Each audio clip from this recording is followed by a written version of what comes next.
Sweden spent much of the 20th century trying to solve a very specific problem.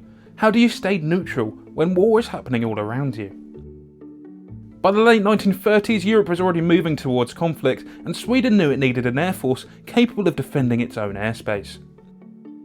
The issue was, early on, that force was built from wherever aircraft could be sourced.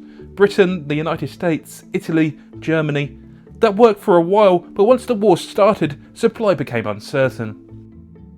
Orders were cancelled, aircraft were seized before delivery, and spare parts became harder to secure. So Sweden was left with a clear choice: either remain dependent on others or build an aviation industry of its own. What follows is that transition. The starting point here is the Gloster Gladiator, designated J8. Enclosed cockpit, improved armament, and much more refined aerodynamics compared to earlier designs. But even as it entered service, aircraft design had already moved on. Monoplanes like the Messerschmitt Bf 109 were setting a new standard, and the Gladiator was effectively at the end of its era. Sweden still made good use of it. These aircraft were assigned to defend key areas, including Stockholm, and formed part of the country's early attempts to build a credible air defence capability. They also saw operational use beyond Sweden's borders, and during the Winter War, a volunteer Swedish unit deployed Gladiators to northern Finland, flying hundreds of sorties against Soviet forces. They were successful in that role, claiming multiple victories, but the limitations of the aircraft were clear. The scheme at this point is simple: aluminium finish with Swedish markings, with temporary winter camouflage applied when operating in Finland. By the end of the war, Sweden needed something more capable. That came in the form of this North American P-51 Mustang, designated J-26. Some of these aircraft arrived in unusual ways. Damaged Allied aircraft low on fuel were forced to land in Sweden during the war and were interned. A number of Mustangs ended up being absorbed into Swedish service this way. Later, Sweden secured a formal agreement to purchase additional aircraft directly from the United States. The Mustang represented a major step forward: long range, high performance, and proven in combat. Gave Sweden a much more capable fighter while domestic designs were still being developed. These aircraft were delivered, repainted with Swedish markings, and quickly distributed to operational units. Interestingly, some of the Mustangs being ferried to Sweden even encountered German aircraft en route, and at least one scored a combat victory before it had even officially entered service. This scheme reflects its origin: natural metal with Swedish insignia, but the real importance here is the capability it provided at a critical time. If you're watching this video and you're not subscribed, you're actually in the majority. Around 60% of viewers aren't, so if you want more videos like this, it's probably worth subscribing. This next aircraft fills a very different role: the Supermarine Spitfire PR-19, designated S-31. This wasn't a fighter in the traditional sense, it was built for reconnaissance, fast, high-flying, and unarmed. These aircraft operated at extreme altitudes gathering photographic intelligence, and during the early Cold War, that role became increasingly important. Sweden needed to understand what was happening beyond its borders, and the Spitfire provided that capability immediately. The aircraft were acquired from Britain at relatively low cost, but they were among the most capable machines in Swedish service at the time. They were assigned to specialist reconnaissance units and played a key role in shaping Sweden's intelligence gathering capabilities.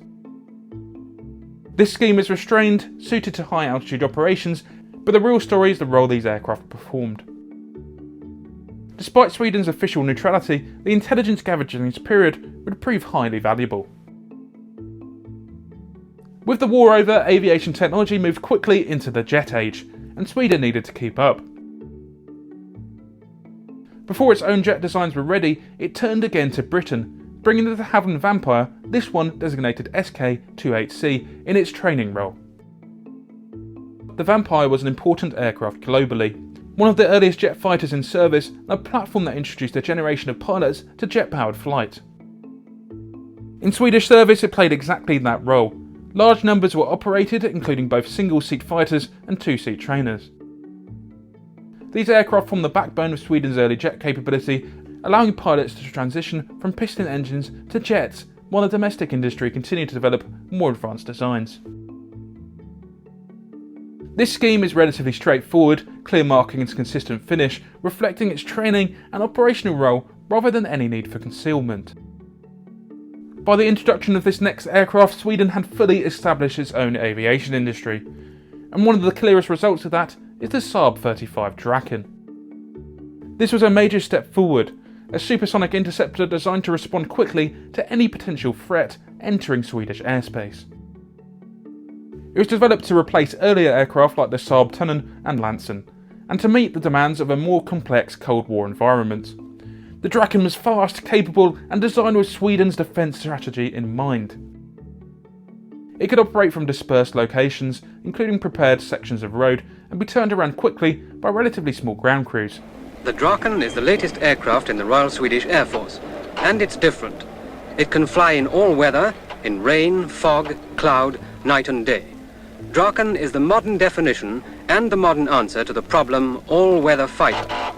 Saab has built the Draken, and the Air Force Test Center is now carrying out tactical test flying of this aircraft. This approach reduced reliance on fixed air bases and made it much harder for an enemy to disable their air force in a single strike.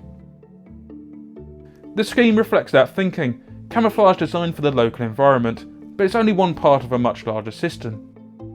The aircraft itself and how it was used is the key. The Draken would go on to serve for decades, and not just in Sweden, but with several other air forces as well. Looking across these aircraft, the progression is clear. From imported fighters like the Gladiator, to stopgap solutions like the Mustang, to specialised roles filled by the Spitfire, and to early jet capability with the Vampire, and finally to fully domestic designs like the Draken. Each one reflects a specific moment in Sweden's development, not just in terms of technology, but in how it approached the problem of defending its neutrality. If you want more videos like this focused on the aircraft, their roles, and how they were actually used, make sure you're subscribed. We'll see you next time.